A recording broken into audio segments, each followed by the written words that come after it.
صل على سيدنا ومولانا محمد وعلى سيدنا. جی ناظرین و سامعین، پروگرام یاد الہی میں روزانہ عظیم ہستیوں کے تذکارے پاک کیے جاتے ہیں، اور اس کے ساتھ ساتھ کچھ ایسے موضوعات پر گفتگو بھی ہوتی ہے جن سے آپ کو رہنمائی حاصل ہوتی ہے. آج علم کی اہمیت کیا ہے، فضیلت کیا ہے، عالم کی اہمیت اور فضیلت کیا ہے، حتیٰ کہ معلم جو علم سکھانے والا ہے، علم سکھانے میں سب سے مضبوط کڑی جو معماران قوم ہیں، ان کی عظمت، ان کی فضیلت کیا ہے، یعنی استاد کا مقام و مرتبہ کیا ہے، استاد کے حقوق کیا ہیں، اس پر گفتگو ہوگی. سب سے پہلے یہ بات کہ اس پوری کائنات میں اللہ سبحانہ و تعالی نے تمام مخلوقات کو پیدا فرمایا. انسان ہیں، جنات ہیں، چرند پرند، ہر قسم کی مخلوقات ہیں، نباتات ہیں، جمادات ہیں، زمین و آسمان ہیں، کہکشائیں ہیں، فلک ہے، آسمان ہے، کیا کیا چیزیں نہیں ہیں، چاند، ستارے، سورج، یہ سبھی اللہ سبحانہ و تعالی کی مخلوقات میں شامل ہیں. لیکن ان سب مخلوقات میں، حتیٰ کہ فرشتے، جنات، ان سب مخلوقات میں اللہ سبحانہ و تعالی نے انسان کو اشرف المخلوقات بنایا، یعنی سب میں سب سے زیادہ عظمت والے، فضیلت والے اور اہمیت والی، شرف والی، بزرگی والی مخلوق وہ انسان ہے.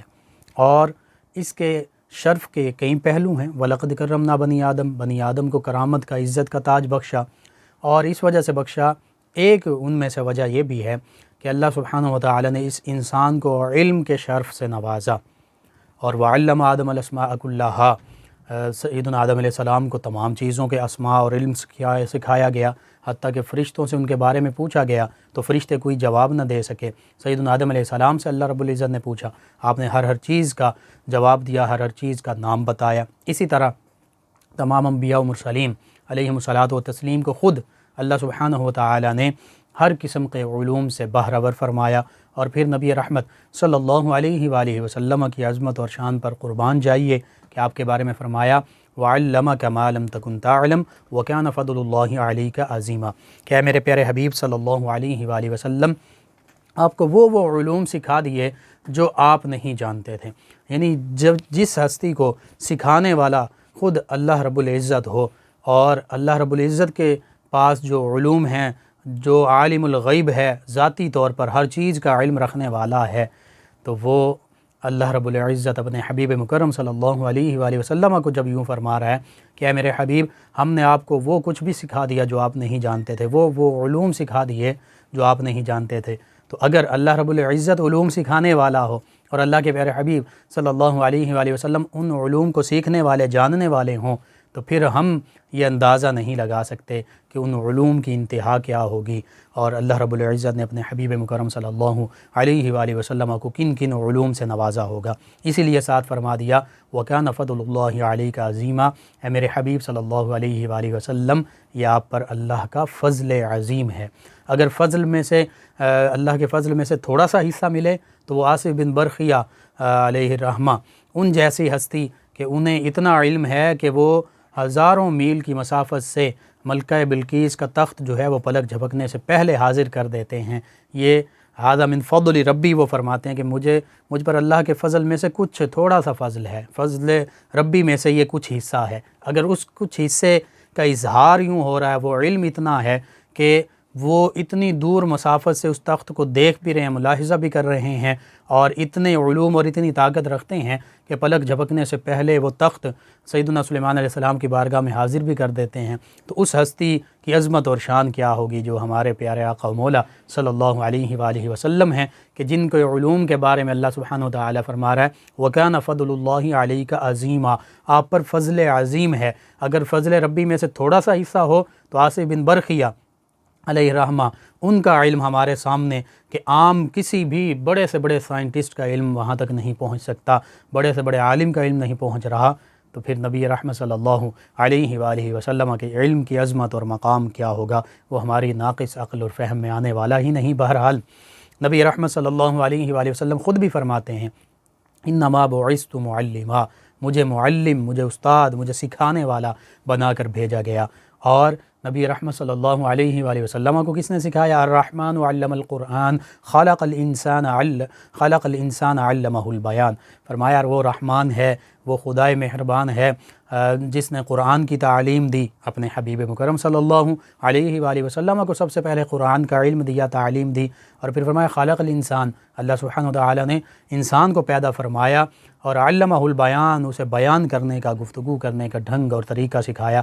تو یہاں پر مفسرین نے اس ان آیات بینات کی تفسیر میں بھی یہ لکھا کہ اس سے اگرچہ تمام انسان بھی مراد ہیں، لیکن سب خاص طور پر اس سے مراد نبی رحمت صلی اللہ علیہ وآلہ وسلم کی ذات والا ہے، صفات ہے کہ اللہ سبحانہ وتعالی نے خود آپ کو تمام علوم سکھائے، قرآن کا علم سکھایا، بیان کا علم سکھایا۔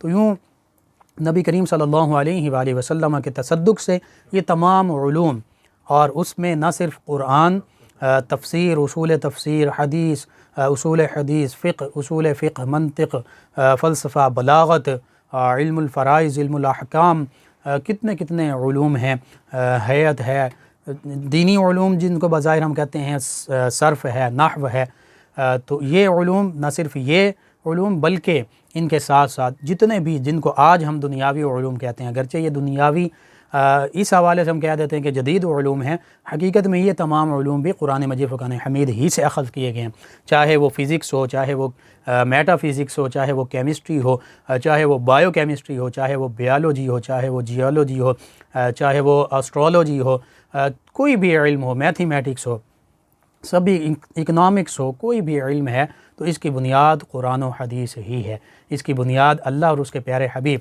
صلی اللہ علیہ وآلہ وسلم کے علوم، وہ علوم جو ہم تک پہنچے ہیں وہی ہیں۔ تو یوں قرآن مجید فرقان حمید اور دین اسلام یہ تمام علوم کا منبع ہے، ماخذ ہے، محور ہے، اسی سے تمام علوم کے سوتے جو ہیں وہ پھوٹتے ہیں۔ اس میں کوئی ایسی مبالغہ کی بات نہیں، آپ ہمارے تاریخ اسلام کے سنہری دور کو دیکھ لیجیے، آج سے 5-6 صدیوں پہلے تک کا جو دور تھا نبی رحمت صلی اللہ علیہ وآلہ وسلم کے ظاہری عہد مبارکہ سے لے کر، تو پھر ہم دیکھتے ہیں اس میں قرآن و سنت کے بھی باہر بے ذخار علماء موجود ہیں، اور وہ علماء قرآن و سنت بھی جانتے ہیں، ساتھ وہ سائنس کے تمام علوم سے بھی بہرہ ہیں، وہ سائنس کے بھی امام ہیں، وہ قرآن و حدیث کے بھی امام ہیں۔ آپ ان سائنٹسٹ، مسلم سائنٹسٹ کو دیکھیے، پگڑیاں بھی، داڑھیاں بھی، باشرہ بھی، اور وہ قرآن و سنت کے عالم کے ہونے کے ساتھ ساتھ وہ سائنٹسٹ بھی ہیں، کوئی ابن الہیثم ہے، کوئی جابر بن حیان ہے، کوئی ابو علی سینا ہے، کوئی میڈیسن کا بانی ہے، کوئی کیمسٹری کا بانی ہے، کوئی فزکس کا بانی ہے۔ تو یوں علم جو ہے یہ باعث شرف ہے، باعث عزت ہے۔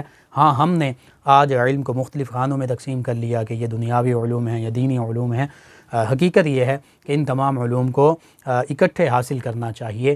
اسی طرح علم کی اہمیت، یرفع اللہ الذین آمنوا منکم والذین اوتوا العلم درجات، اللہ سبحانہ وتعالی سورۃ المجادلہ میں 28ویں پارے میں 11 آیت مبارکہ میں فرماتا ہے کہ تم میں سے جو ایمان والے ہیں، جو ایمان لائے اور پھر جنہیں علم عطا کیا گیا، جنہیں علم دیا گیا، جنہیں علم سے نوازا گیا، فرمایا اللہ سبحانہ وتعالی ان لوگوں کے درجات بلند فرماتا بھی ہے اور انہی لوگوں کے درجات بلند فرما دے گا۔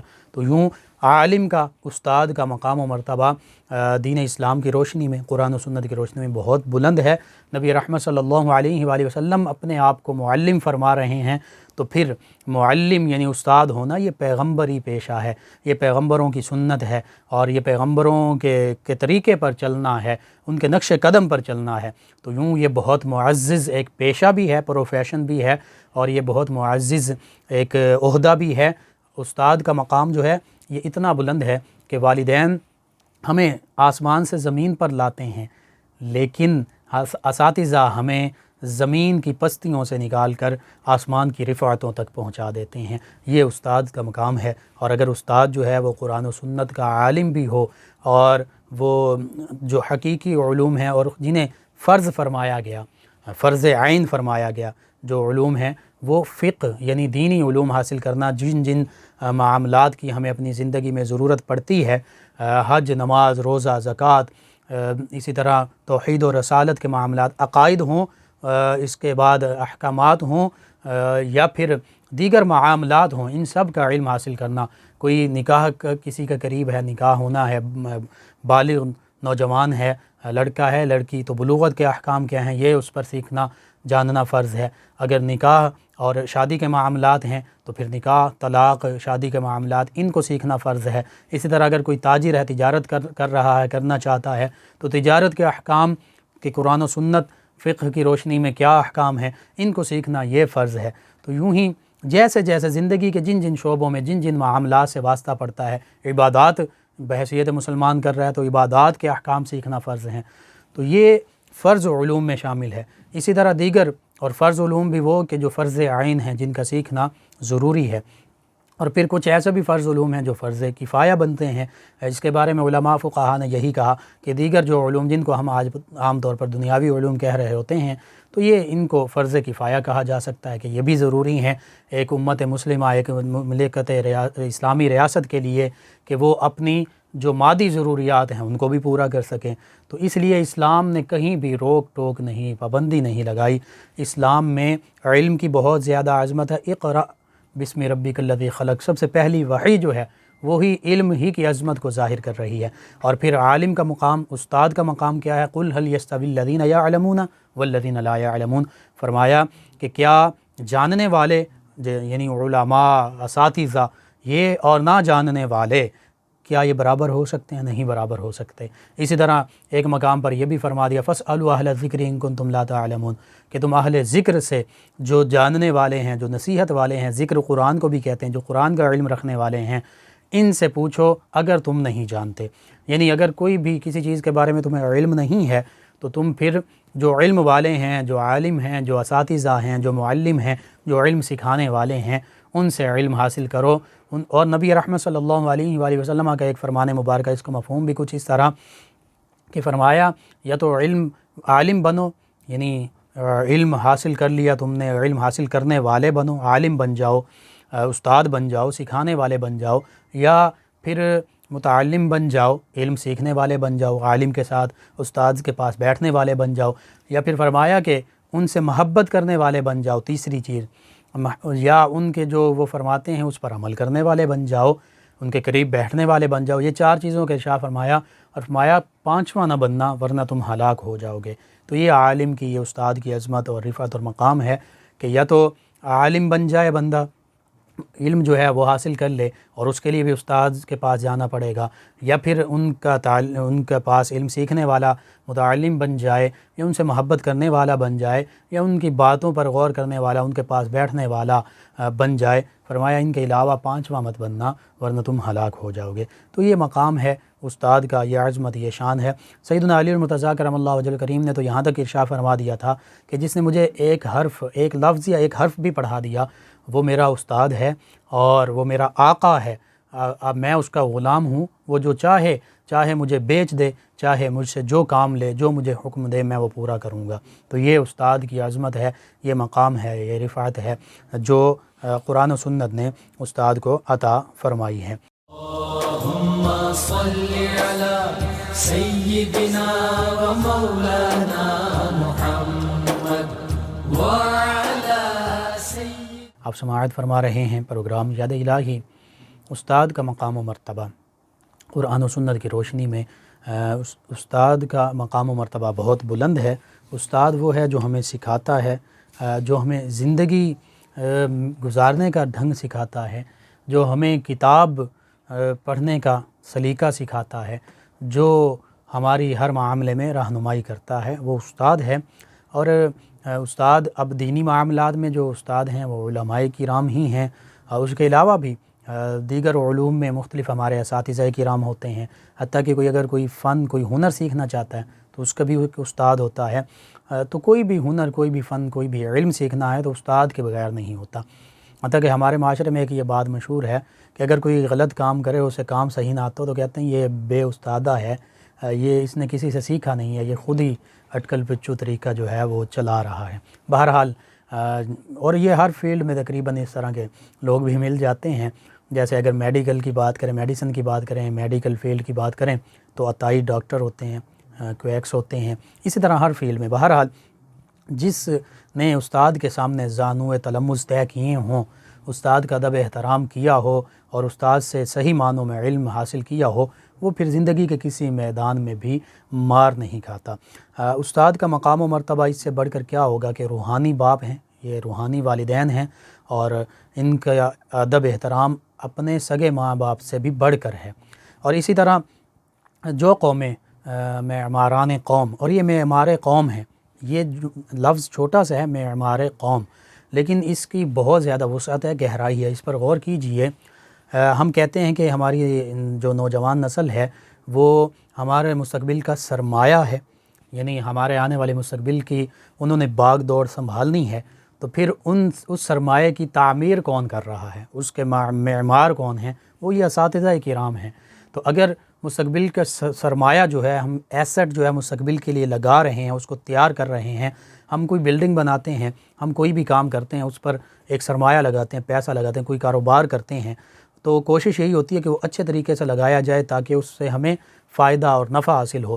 کوئی بھی یہ نہیں چاہتا کہ وہ ایسٹ، وہ سرمایہ ہمارا ضائع ہو جائے اور مستقبل میں ہمیں نقصان پہنچے۔ تو یوں ہی جو حقیقی سرمایہ اس دنیا میں کہا جاتا ہے کہ نوجوان ہیں، تو اس سرمایہ کو، اس ایسٹ کو کس نے تعمیر کرنا ہے، صحیح بنیادوں پر قائم کرنا ہے، وہ اساتذہ کرام ہیں۔ اسی وجہ سے ان کو معماران قوم کہتے ہیں۔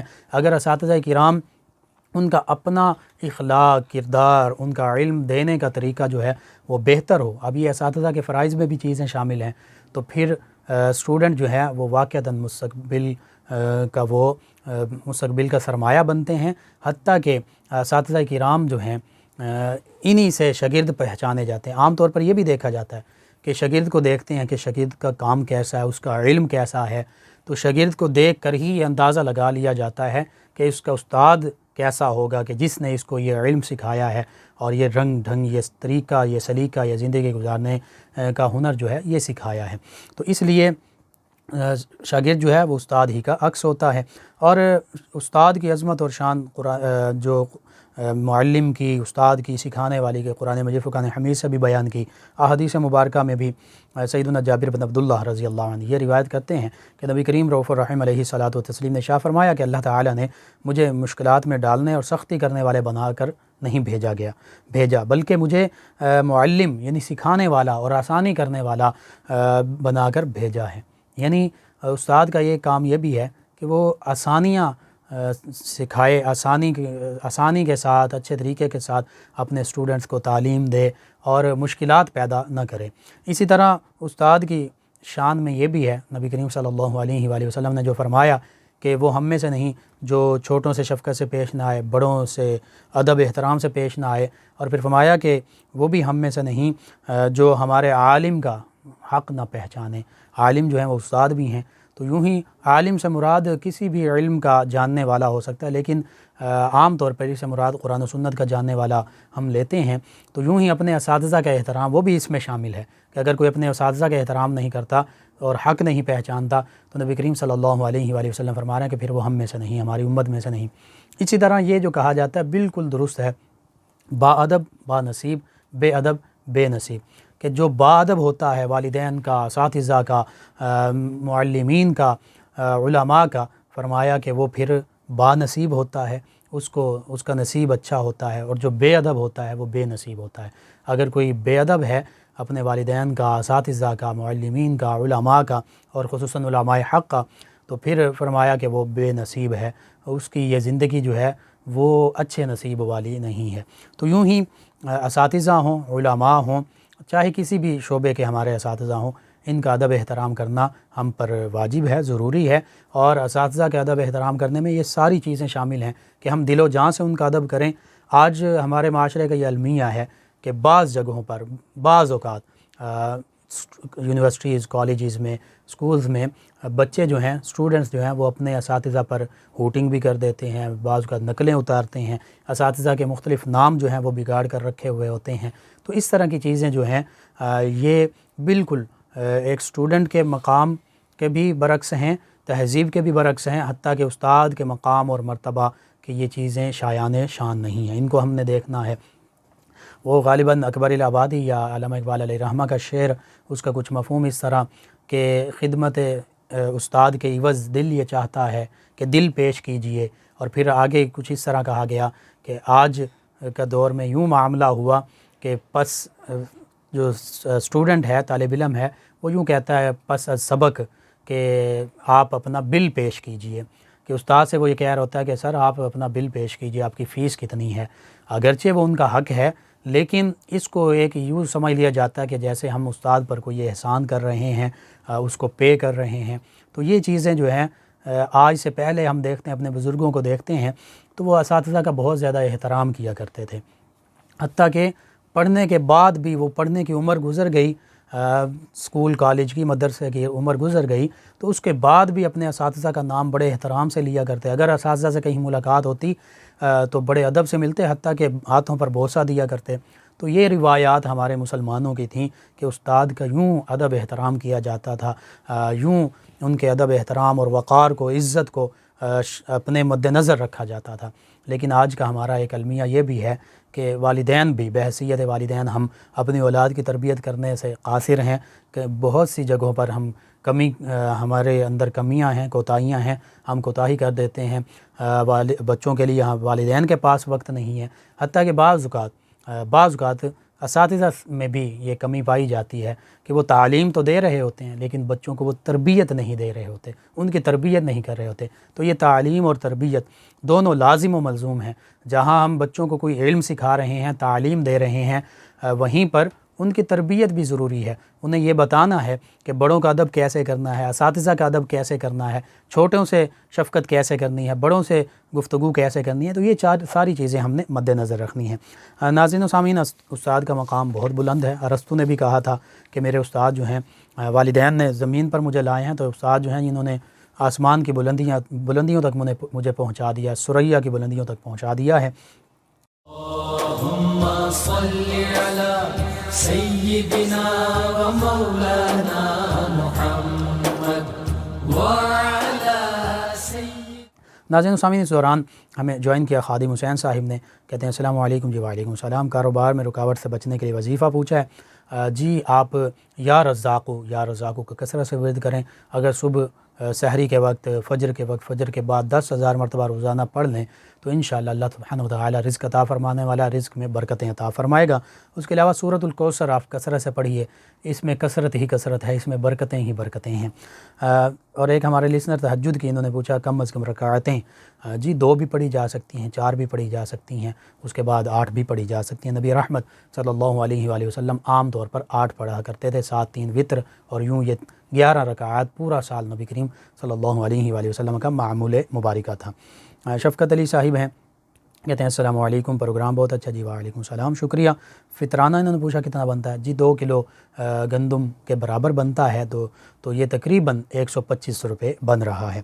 اور کہتے ہیں روزے کی حالت میں آنکھوں میں ڈراپ ڈالے جا سکتے ہیں؟ جی آنکھوں میں ڈراپ ڈالنے سے روزہ جو ہے وہ جاتا رہتا ہے۔ اس کی وجہ یہ ہے کہ آنکھوں سے ایک راستہ جو ہے وہ حلق کی جانب جاتا ہے، تو وہ ڈراپس جو ہیں ان کا ذائقہ حلق میں اتر جاتا ہے، تو جب حلق میں اترے گا تو پھر روزہ نہیں رہے گا۔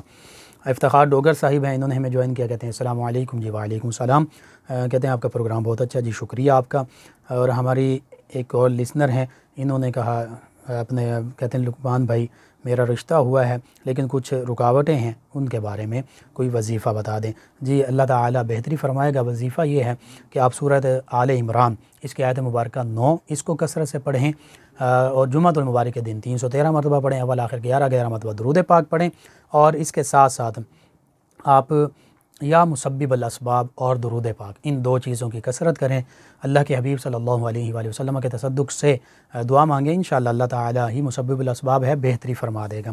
عبدالعزیز صاحب ہیں، نبی رحمت صلی اللہ علیہ وآلہ وسلم کے ازواج مطہرات رضی اللہ عنہن، ان کے اسماء گرامی اور ازواج مطہرات رضی اللہ عنہن کے نبی کریم صلی اللہ علیہ وآلہ وسلم سے عقد کی ترتیب پوچھی ہے۔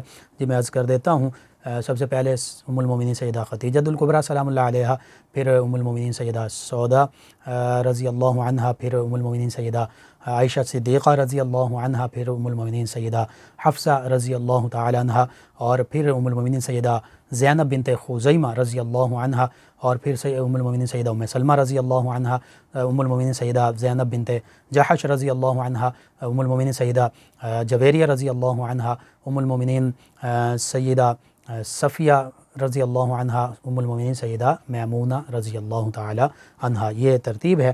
فرزانہ صاحبہ نے نماز تراویح کا پوچھا، 2 رکعت یا 4؟ یہ 2 رکعت کر کے پڑھی جاتی ہیں۔